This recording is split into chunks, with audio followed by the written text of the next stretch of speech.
Well, hey there folks, welcome back once again to the Hop House. It's Eddie here and it's time for another beer review. If you just found us here on YouTube, welcome along to the Hop House. It's called that because we like hoppy beer, we like good house music. If you like either of those or both, give us one of those. Give us a like, share, subscribe to this channel. Okay, so I've got a couple of beers that I picked up in Lidl.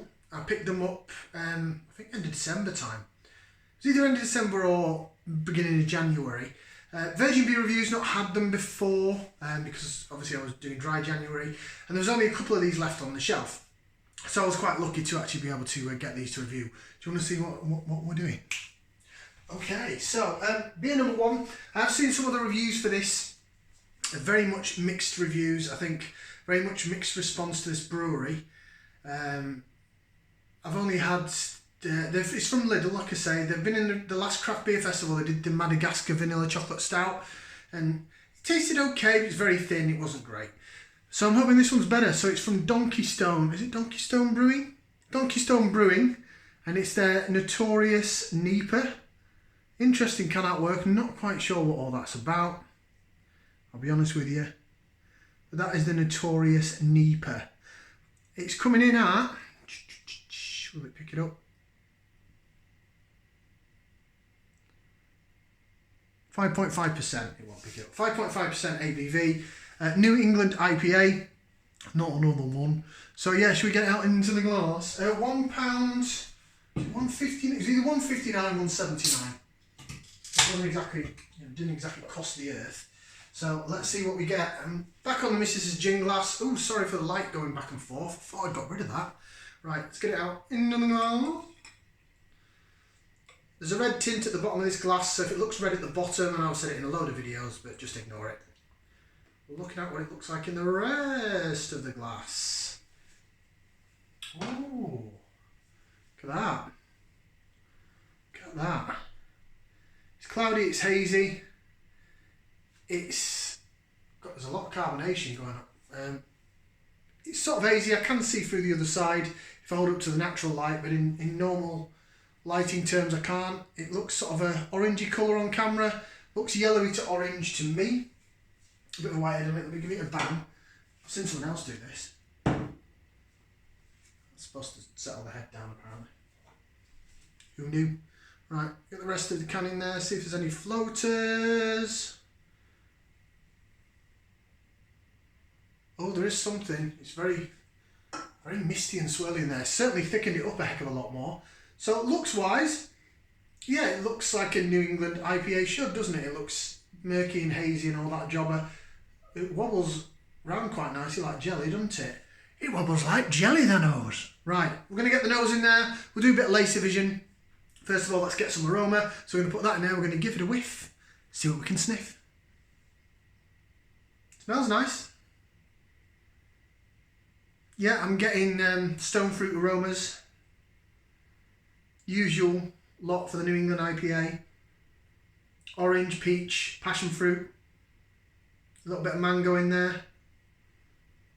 Not necessarily citrusy though. Maybe a touch of lime, but there's no grapefruit or no sort of pithiness there. It's more like sweeter smelling stone fruits, tropical fruits. So I'll tell you what, looks wise and sniff wise, it's passed to the old Edster's test. Should we go for some taste, which of course is the most important thing, isn't it? Bottoms up, down the hatch.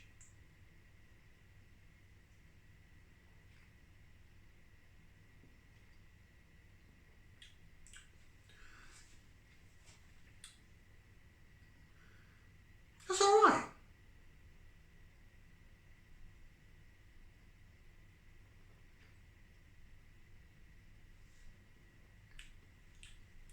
Do a bit of lace division, then I'll go through some flavours.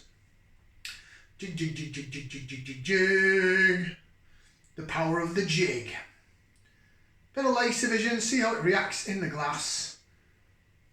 See how it holds, the head holds, clings onto the side of the glass. See how the bubbles rise up and meet the bottom of the head without spilling any on the floor.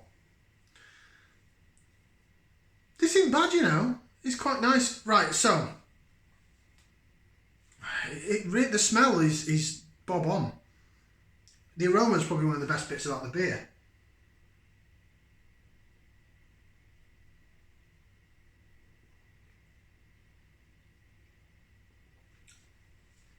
It's okay, it's not bad. So, what I'm getting then is, body-wise, it's a bit thin. The carbonation just fizzes at first and then it's quite soft in your mouth. So overall mouthfeel isn't too bad. It sort of hides well the thinness of the actual body because the carbonation is quite soft after that initial burst of fizz, which goes along with the zestiness of the beer. Excuse me, it is carbonated though, that's that fizz for you. Pardon me, that was disgusting but it felt good. I do think that it hides the thinness of the body well with that soft carbonation. Flavour wise,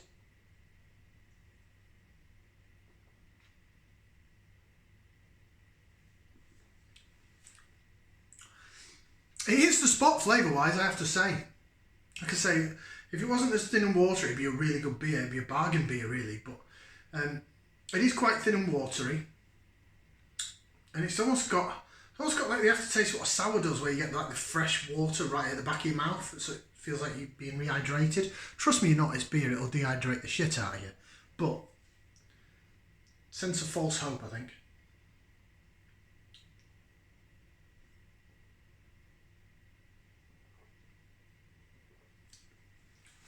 Definite passion fruit. Touch of mango. Peachy at first, then it disappears. And then there is lime in it, and the lime's at the back end. The lime is in the aftertaste where it's sort of dry and like a limey finish.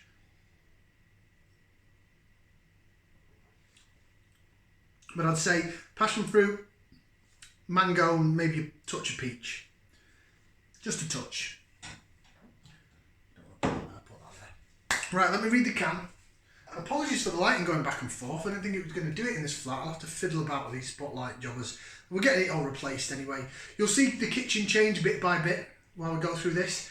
For example, we've got, if you look at things in the background, my missus says make sure it looks alright because she always looks at things in the background. So we've got black things there, black tea and coffee, sugar pots, but we've still got the cream microwave, the cream kettle and the cream toaster, but a new black and sort of gold knife. So it'll all change, it'll all match up and be black eventually.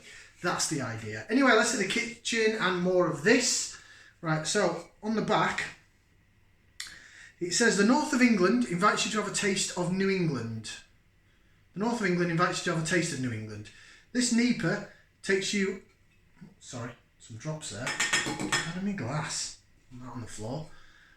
This NEIPA takes you on a hoppy journey through the meadows of clementine, lime and peach, while keeping bitterness barricaded away by huge hop vines and welcoming in only sweet vibes. Light and hazy like a New Hampshire morning and cold and crisp like a Manchester night. Two continents collide, notoriously. The hops are Simcoe, Mosaic and Citra. I did say the other day, when was it? When I was doing my unboxing, well, last week, sorry, it was last week when I did my unboxing. I forget, I've just finished a lot of shifts, so I'll just forget what day we're on. The Simcoe seems to be the in hop at the moment. Simcoe hops seem to be in loads of beers, even the supermarket stuff. It just seems to be, I mean, I've still yet to review, which I'll do on another day, the Vocation fresh hopped beers, the Simcoe ones. So there was a pale ale and a lager. I know the Rock Leopard Cloudwater collab I did was Simcoe and Laurel, and this has got, everything seems to be Simcoe at the moment. Very in demand hop, and you know what, I really quite like it. It's because I like Mosaic, and it's Mosaic is an offshot of Simcoe. See now, what I tend to find, this is my experience so far, with Simcoe, or any beers that seem to have Simcoe hops in them, if you leave it to stand for a while, then you really get that floral note. It's like a grassy, floral, sort of earthiness in the aroma.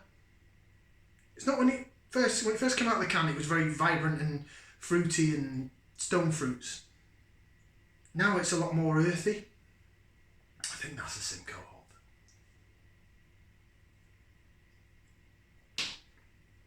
Definite passion fruit, definite lime, and they say touch of peach.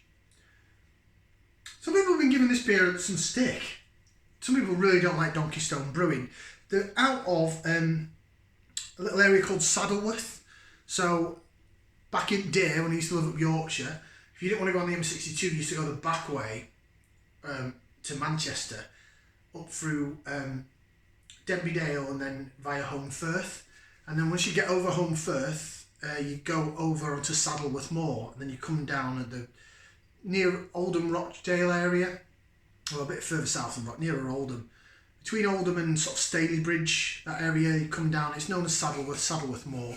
So they're based in Saddleworth. It's actually classed as Lancashire. Oh, I would have thought that would have been Greater Manchester. Or even Cheshire. No, not Cheshire.